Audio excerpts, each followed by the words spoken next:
For Annie Gregory is a short but deeply meaningful lyrical poem written by W.B. Yeats.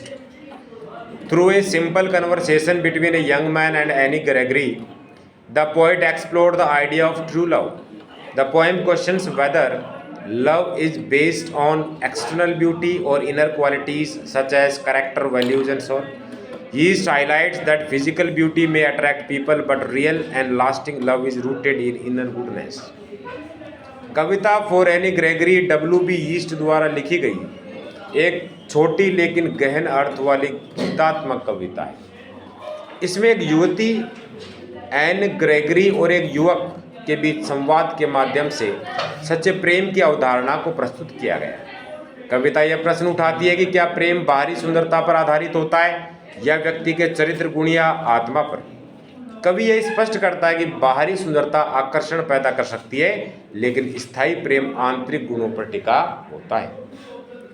The poem begins with a young man addressing Annie Gregory. He praises her physical beauty, especially her yellow hair, which he believes is the main reason why any man would fall in love with her. According to him, her appearance is so charming that it is impossible for anyone not to admire her. कविता की शुरुआत एक युवक द्वारा N Gregory से बात करने से होती है। वह उसकी शारीरिक सुंदरता, विशेष रूप से उसके पीले बालों की प्रशंसा करता है। युवक का मानना है कि कोई भी व्यक्ति उससे प्रेम केवल उसकी सुंदरता के कारण करेगा। उसके अनुसार एन का रूप इतना आकर्षण है कि कोई भी उससे प्रभावित हुए बिना नहीं रह सकता। तो वो लड़का उसको क्या बोलता है कि हे एनी ग्रेगरी, तू बहुत सुंदर है, तेरे बाल बहुत पीले पीले हैं और तेरे को तो मनमौजू लड़का ही प्रेम कर सकता है। Anne Gregory, however, does not fully agree with the young man's view. She replies that she could dye her hair any color, brown, black, or any other shade, and still find someone who would love her. Though this reply, Annie subtly changes the idea that love depends only on physical appearance. लेकिन N Gregory युवक की बात से पूरी तरह सहमत नहीं होती है। वह उत्तर देती है कि वह अपने बालों को किसी भी रंग में रंग सकती है, भूरा, काला या कोई और, फिर भी कोई ऐसा व्यक्ति मिल सकता है जो उससे प्रेम करे। इस उत्तर के माध्यम से एने संकेत देती है कि प्रेम केवल बाहरी सुंदरता पर आधारित नहीं होता है। फिर कहते हैं यार, तू कह रहा है कि भाई पीले बाल हैं इस कारण से लोग तेरे को प्रेम करते हैं, तो कल मैं नीले बाल कर लूँ तो प्रेम नहीं करेंगे क्या? लाल कर लूँ तो प्रेम नहीं करेंगे क्या? वो कहता है कि नहीं, मैं तो अच्छी हूँ और मैं कैसे बाल करूँ, दुनिया तो मेरे से प्रेम करेगी। At this point the poem himself intervenes in the poem and offers a deeper philosophical insight. He states that no man can love Annie Gregory purely for her inner self unless he has granted a special vision by God. According to the poet, human beings are generally affected to physical beauty before understanding inner qualities. इस बिंदु पर कवि स्वयं कविता में हस्तक्षेप करता है और एक गहरी दार्शनिक बात रखता है। वह कहता है कि कोई भी व्यक्ति केवल एन की आत्मा या आंतरिक गुणों से प्रेम नहीं कर सकता जब तक ईश्वर उसे विशेष दृष्टि न प्रदान करे। कवि के अनुसार सामान्यतः मनुष्य पहले बाहरी सुंदरता से आकर्षित होते हैं, उसके बाद आंतरिक गुणों से। ये ऐसे ही बोल रहा है कि एन ग्रेगरी कहती है मेरे को तो सब प्यार करेंगे, मैं कैसे भी कलर कर लूँ कि मैं हुई अच्छी। तो फिर कवि कहता है कि देख एनी ग्रेगरी, बात ऐसी है कि ये दुनिया जो है ना तेरे रूप रंग से आकर्षित है।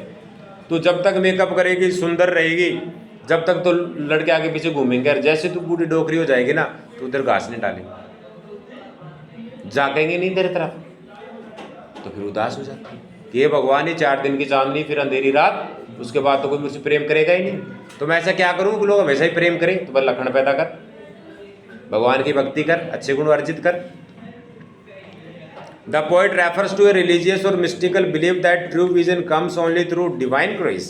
He suggests that loving someone solely for their inner beauty is rare and requires spiritual understanding. This idea highlights the difference between ordinary attraction and pure selfish love. कवि एक धार्मिक और आध्यात्मिक विश्वास की ओर संकेत करता है कि सच्ची दृष्टि केवल ईश्वर की कृपा से प्राप्त होती है।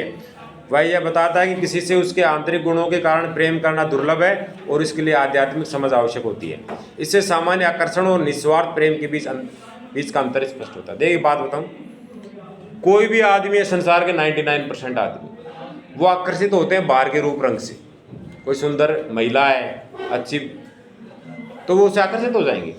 उन्हें कोई मतलब नहीं है कि इसके विचार कैसे हैं। वो चोर है, डाकू है, मांस मदिरा खाती है, उससे कोई मतलब नहीं है, सुंदर दिखनी चाहिए।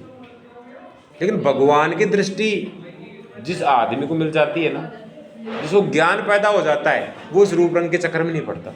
वो तो सीधे देखता तेरे में गुण कितने हैं। गुण है तो तुम्हारा सम्मान करेगा, प्रेम करेगा, अगर गुण नहीं है तो कभी सम्मान नहीं करेगा। तो तुम कितने ही सुंदर हो। अच्छा आदमी की दृष्टि अलग होती है, गंदे आदमी की दृष्टि अलग होती है। इस प्रकार कविता दो विपरीत दृष्टिकोण प्रस्तुत करती है।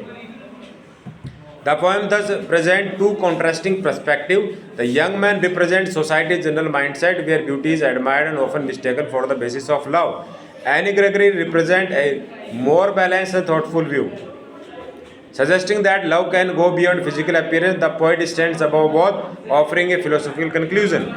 इस प्रकार कविता दो विपरीत दृष्टिकोण प्रस्तुत करती है। योग समाज की उस सामान्य सोच का प्रतिनिधित्व करता है जिसमें सुंदरता को प्रेम का आधार मान लिया जाता है। एन ग्रेगरी एक संतुलित और विचारशील दृष्टिकोण रखती है जो बताती है कि प्रेम बाहरी सुंदरता से आगे भी जा सकता है। कवि इन दोनों से ऊपर उठकर दार्शनिक निष्कर्ष प्रस्तुत करता है। मतलब ये जो आदमी है ना, ये पूरे समाज का प्रतिनिधित्व करता है। पूरी दुनिया आज रूप रंग के पीछे पागल है, शॉर्ट्स देखती रहती है, फोटो देखती रहती है, वीडियो देखती रहती है। तो ये लड़का है ना जो इसकी प्रशंसा कर रहा है, वो तो आम आदमी जैसा। एन ग्रेगरी इससे थोड़ी और बढ़ के उच्च लेवल की है। ये कहती है कि मेरे में अच्छे गुण हैं और मेरे को तो सभी प्रेम करेंगे। ये लड़के से अच्छी बात कर रही है, लेकिन कवि इससे भी अच्छी बात करता है कि यदि किसी को दिव्य दृष्टि भगवान दे दे और भगवान का वो भजन करे और अच्छे आंतरिक गुणों से परिपूर्ण हो जाए तो उसको सभी प्रेम करेंगे। Another important aspect of the poem is its simplicity. The language is controversial and easy, yet the meaning is deep. Yeats deliberately uses simple words to convey a complex idea about love, beauty and human perception. कविता का एक महत्वपूर्ण पहलू इसकी सरलता है। भाषा बातचीत जैसी सरल है लेकिन अर्थ गहरा है। ईस्ट ने साधारण शब्दों का प्रयोग कर प्रेम, सुंदरता और मानवीय दृष्टिकोण जैसे जटिल विषय को प्रभावी ढंग से प्रस्तुत किया। The poem ultimately suggests that while physical beauty plays a role in attraction, it should not be the foundation of love. True love, according to the poet, is spiritual and rare. It requires the ability to see beyond appearance and connect with the soul of a person. मतलब क्या निकला? अंततः कविता यह संदेश देती है कि यद्यपि शारीरिक सुंदरता आकर्षण में भूमिका निभाती है, लेकिन वही प्रेम का नियम नहीं हो सकती। कवि के अनुसार सच्चा प्रेम आध्यात्मिक और दुर्लभ होता है। इसके लिए बाहरी रूप से बढ़कर व्यक्ति की आत्मा को समझना आवश्यक है। तो कई आदमी है ना, रूप रंग के चक्कर में पड़ के किसी भी लड़की से ब्याह कर लेते, फिर पता चला यार वो लड़की तो चाल चलन की ठीक नहीं है, वो लड़की तो झगड़ालू है, माँ बाप की सेवा नहीं करती। फिर वो रोता है यार रूप रंग के चक्कर में मैंने तो उसको हलवाई करके ब्याह कर लिया और मैं कलेश पा रहा हूँ। इसलिए आदमी को किसी से भी दोस्ती करे, रिश्ता बनाए, ब्याह सगाई करे तो रूप रंग अपनी जगह है, वो कोई मायने नहीं रखता कैसा है, लखन कैसे है, ये मायने रखता है ना। जैसे मैं तुम्हारा मास्टर हूं और मैं भयंकर बदसूरत होता, लेकिन मेरे को पढ़ाना बढ़िया आता है, तो तुम मना करते क्या कि हम नहीं पढ़ेंगे? और कोई आदमी बहुत सुंदर है लेकिन उसको पढ़ाना नहीं आता, तुम उसको रिक्रूट करते क्या, कहते क्या कि तुम हम पढ़ेंगे इससे? नहीं, तुम्हें पढ़ाई से मतलब। कोई डॉक्टर के पास हम जाते हैं तो डॉक्टर से उसकी जाति पूछते हैं क्या, या उसका रूप रंग देख के इलाज करवाते हैं? हमें डॉक्टर के ज्ञान से मतलब। मकान बनाने के लिए कोई कारीगर को बुलाते हैं, हमें उसके रूप रंग से मतलब है क्या? हमें उसके काम से मतलब है। क्या कहते हो? अरे कहीं ढाबे पे खाना खाने जाते हो तो खाना बनाने वाला या बनाने वाली कैसी, ये मायने रखता है कि खाना बना कैसे, ये मायने रखता है। अब मैं प्रश्न पूछ रहा हूँ, फॉर एनी ग्रीक किसने लिखी? आंसर है W.B. यीस्ट ने। अगला प्रश्न है, कविता में किस शारीरिक विशेषता की प्रशंसा की गई है? बालों की। एन ग्रेगरी के बाल किस रंग के हैं? येलो, पीले। युवक के अनुसार लोग एन से क्यों प्रेम करेंगे? हर ब्यूटी, सुंदरता के कारण करेंगे।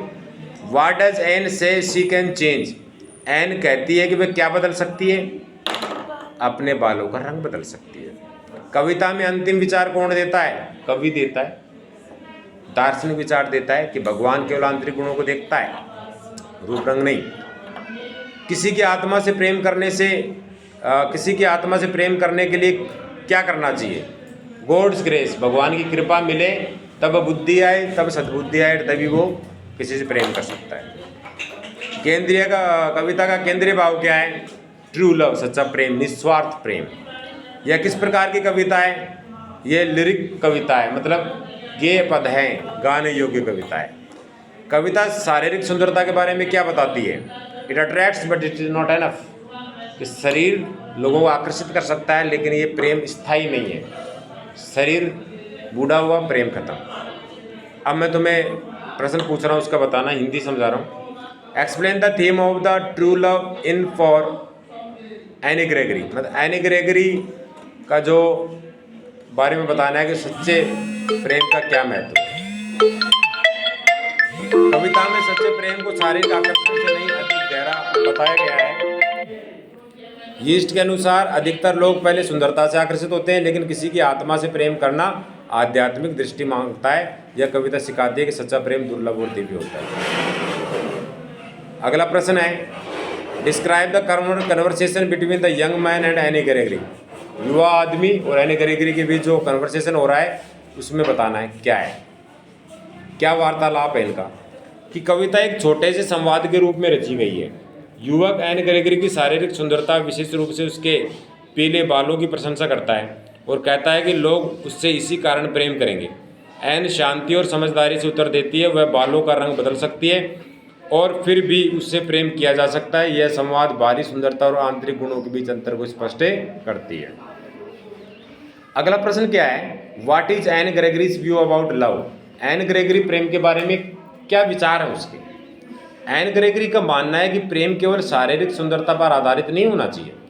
वह संकेत देती है कि बाहरी रूप बदला जा सकता है, लेकिन सच्चा प्रेम इससे प्रभावित नहीं होना चाहिए। उसका दृष्टिकोण समाज की सोच को चुनौती देती है जिसमें केवल सुंदरता को महत्व दिया जाता है। Explain the poets philosophical view in the poem. कवि क्या मानता है प्रेम के बारे में। कवि यह दार्शनिक विचार प्रस्तुत करता है कि किसी की आत्मा से प्रेम करना अत्यंत दुर्लभ है। उसके अनुसार केवल ईश्वर की कृपा से ही मनुष्य को ऐसी दृष्टि मिलती है जिससे वह बाहरी रूप से आगे बढ़कर आत्मा को देख सके। वह सच्चे प्रेम की आध्यात्मिक अवधारणा को दर्शाता है। कविता में शारीरिक सुंदरता को एन के पीले बालों के माध्यम से दिखाया गया है, जबकि आंतरिक सुंदरता को गहरे और स्थायी गुणों के रूप में प्रस्तुत किया गया है। कवि बताता है कि समाज अक्सर बाहरी रूप को महत्व देता है, लेकिन वास्तविक मूल्य आंतरिक सुंदरता का है। What role does God play in the poet's idea of love?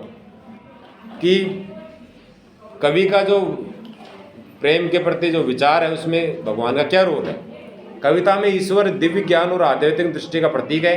कवि के अनुसार केवल ईश्वर ही मनुष्य को ऐसी दृष्टि दे सकता है जिससे वह आत्मा से प्रेम कर सके। इससे प्रेम का आध्यात्मिक पक्ष से उजागर होता है। अगला प्रश्न है, why is the poem still relevant today. आज भी ये कविता प्रासंगिक क्यों है। आज भी ये कविता प्रासंगिक है क्योंकि लोग अक्सर दिखावे के आधार पर आंके जाते हैं। आधुनिक समाज में भी बाहरी सुंदरता को अधिक महत्व दिया जाता है। कविता में आंतरिक गुणों की अहमियत को याद दिलाती है। Discuss the tone and language of the poem, कि इस कविता का टोन कैसा है, शैली कैसी है। कविता का स्वर शांत, विचारशील, दार्शनिक है। भाषा सरल, संवादात्मक है, जिससे गहरा संदेश सहज रूप से सामने आता है। What message does Yeast convey through this poem? Yeast यह संदेश देता है कि सच्चा प्रेम दुर्लभ और आध्यात्मिक होता है। शारीरिक सुंदरता आकर्षण पैदा कर सकती है, लेकिन स्थायी प्रेम आंतरिक गुणों से संभव है। आखिरी प्रश्न, explain the title for any Gregory. Any Gregory का जो टाइटल है पाठ का, ये सही है क्या बताना है आपको। कि शीर्षक यह दर्शाता है कि कविता एन ग्रेगरी को संबोधित है, लेकिन इसका संदेश सार्वभौमिक है। एन हर उस व्यक्ति का प्रतीक है जिसे केवल बाहरी रूप से आंका जाता है।